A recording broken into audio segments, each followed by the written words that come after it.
The Keeping Room. So I'm a big Brit Marling fan. I think the first thing I saw her in was Another Earth, and then she did like the year afterwards. She did Sound of My Voice, which was great, and then she did Arbitrage, which I didn't watch.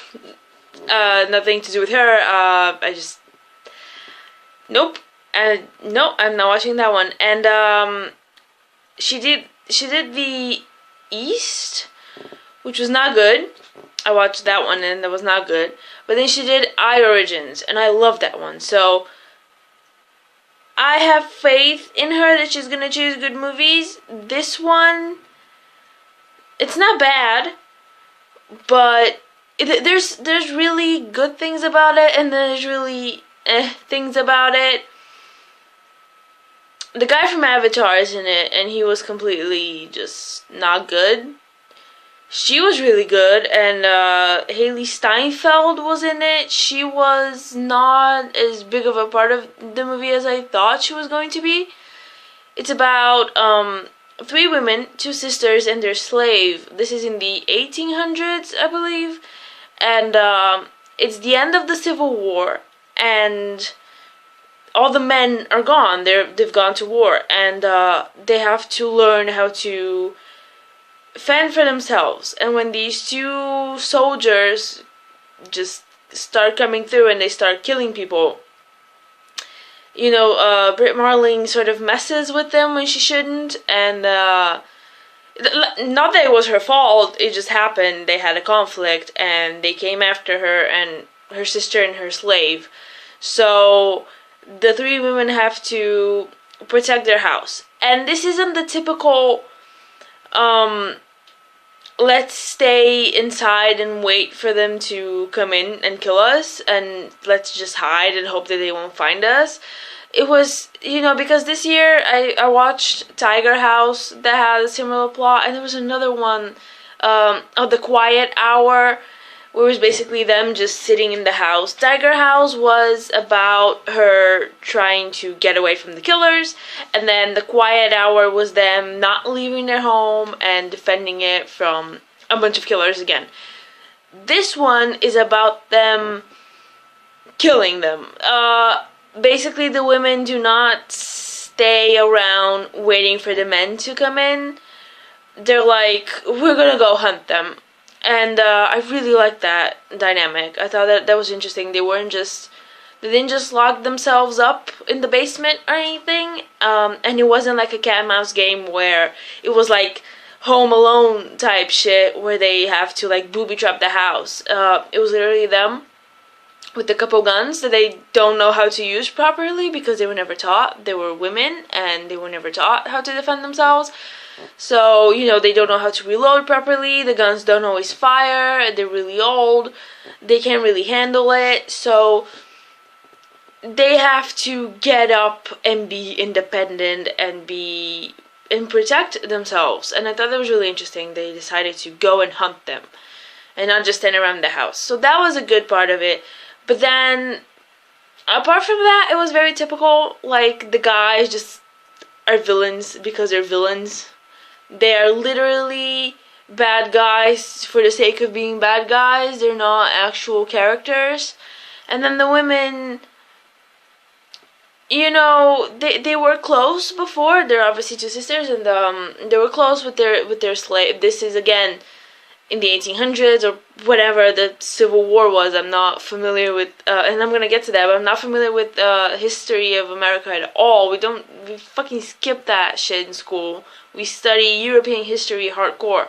So, they were close, but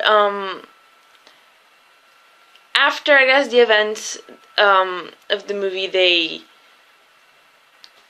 have a different bond now. It's like on a different level, and some fucked up shit happens. It was a bit more violent than I expected it to be. It starts off like the literally like the first minute of the movie starts with a rape and a couple murders and setting fire to a carriage, and it starts off very violent and sets the tone for the movie. it was beautiful to look at, and it was so quiet. I feel like that happens to me all the time with recent movies. Like, they talk so quietly. It's like, what? And like, my headphones are turned up to max. I'm like, what did you say? Like, I think I got it. I'm like, I need like closed captions. I don't know if I'm just deaf or what, but I feel like everybody talks super quietly in these movies now. So, Hallie Steinfeld, her character was alright, but Marlene's character was interesting, and the slave's character was interesting. She was, she was used to being obviously verbally abused and physically, and being called certain things, and having experienced certain things throughout her life, being a slave and being born where she was born and in the time period that she was born. So she was a really interesting character. But she never let those things break her down, and she just kept going forward, and she was very supportive to these girls. The girls were freaking out about what was happening, and these guys are coming in, and oh my god, are they gonna kill us? And they're trying to be strong, but she's there like, we can do this. And I really liked her character. She was a really strong support for them. And apart from that, it was like, there were, like I said, there were really good things and some things, like the end and like the whole sequence leading up to the end, like the last maybe quarter, like last third even. It was just like like typical movie where, yeah, it was just typical. It's not like I was expecting something a bit more different, but it was still a bit of a cliched, let's protect our house from intruders. And the only different thing, like I said, was the fact that they actually took some initiative, and they're like, we're gonna fucking find these motherfuckers, and we're gonna fucking kill them. We're not just gonna stand around and wait for them to kill us. We can defend ourselves. And there was a really interesting moment when Brit Marling was, she hadn't been married, and she was a virgin, and, she was a bit older now, and at that time, she should have been married already, and she felt so lonely, and she felt incomplete because all the men had gone to war.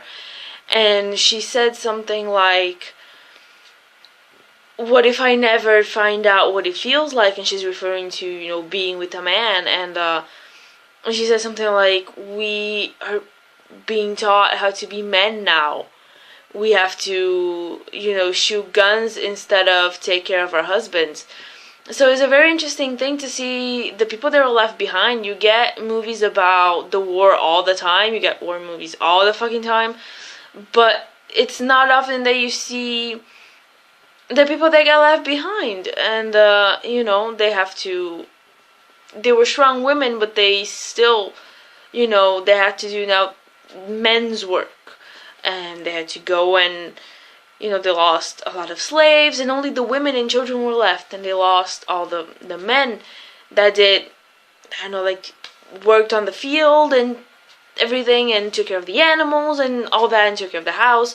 So now they had to do that besides, all their other obligations at the time, like take care of children and clean the house and cook and whatever else they had to do. And there was one thing that I didn't really understand, and it was a big part of the plot, and I was completely lost because like I said, I have no knowledge basically of American history. So they were freaked out that these guys were Yankees. This happens in the South somewhere. I don't know if it's mentioned where, but they're in the South. And these Yankees soldiers are coming in, and that was a big problem. And it was a big problem because they came with bad news. Apart from being fucking psychos, just for the sake of being psychos, they came in with bad news saying that someone and his army is gonna come through the South and just set everything on fire and kill everybody. So that was a big part of the movie, like a big looming threat, like they're gonna come in and set fire to the south, and I had no idea what that meant. I have no idea what army that is. I have no idea like what that's related to. I feel like it would have had a bigger impact on me if I had actually known what was going on. It was still like, it seemed pretty important. Like there was a threat there at the horizon, so I feel like if you actually know history, you're gonna be more invested in it. It's gonna have more of an impact, maybe. But other than that, I mean, God, what was his name? It's the guy from Avatar. He's awful. I fucking hate him.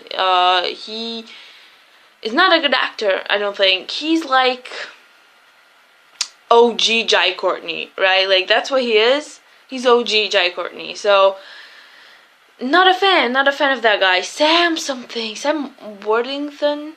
Is that what it is? Sam Worthington. That guy. Yeah, he was just there to be there, and then the other guy that was with him was just, I figured that one of them would be maybe crazier and the other one would be a bit more sane, and maybe you can reason with him. That's usually the dynamic in these types of movies.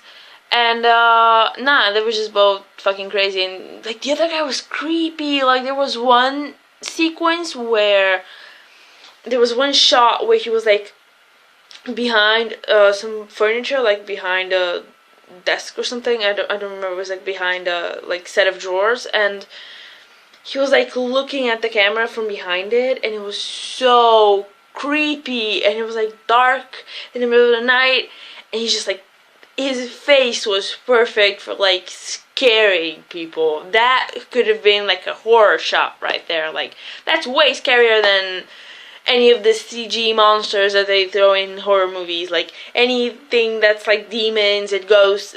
That guy was creepy. Like, and just the implications, like he's there in the room with you, like, oh my god, he's gonna do things to me. Like, I'd rather him kill me than him keep me alive so I can feel what he's gonna do to me, because, oh my god, he was great guy, I'm sure, in real life. Allegedly, he was creepy. So, yeah, that's it. The Keeping Room. Why is it called The Keeping Room? Because I'm not sure. They mentioned The Keeping Room at one point. I don't think they go to The Keeping Room. I think the slave mentioned, let's go and hide there. I think that's what happened. And Brit Marlin was like, no, we're not hiding in our own house. And yeah, I think that's it. I think that's what it was. And then Hailey Steinfeld was just the typical, I didn't like her character at all. She was a typical younger sister that's fucking pissed at the world because, things are shitty. And, it's okay to be pissed off, but there was like literally her character for the first 5 minutes. And then the first 5 minutes she gets bitten by a snake or a raccoon. A raccoon bit her, and she goes to bed. And she's like gone for like some time. Like, she has a fever and she's really sick and she's going through infection and whatever. Like, they clearly were done writing for her character and they were like, okay, we need to get rid of her.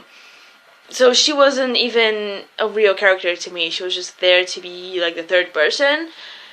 It was mostly about Brit Marling and the slave and their obvious friendship in a time where I'm not sure if people were actually friends with the help.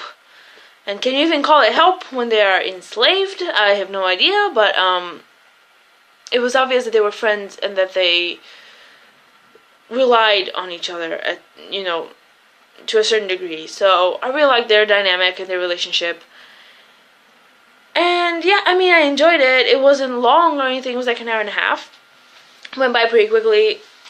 And then towards the end, it was just like generic bullshit, but it wasn't that bad. I mean, I wouldn't see it in the theaters, but I'm sure it's out on DVD, so that's it.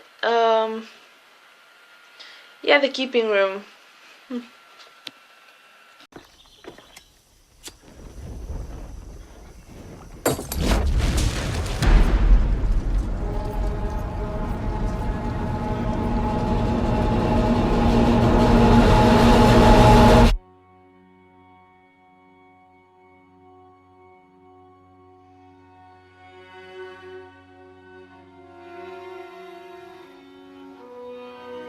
daddy telling a story about a girl and a sister. The girl was gonna be killed by a gang. What if all the men killed all the other men? What if it's the end of the world and we the last ones left? You shouldn't be here. Turn around and get yourself out of here. Someplace you gotta be.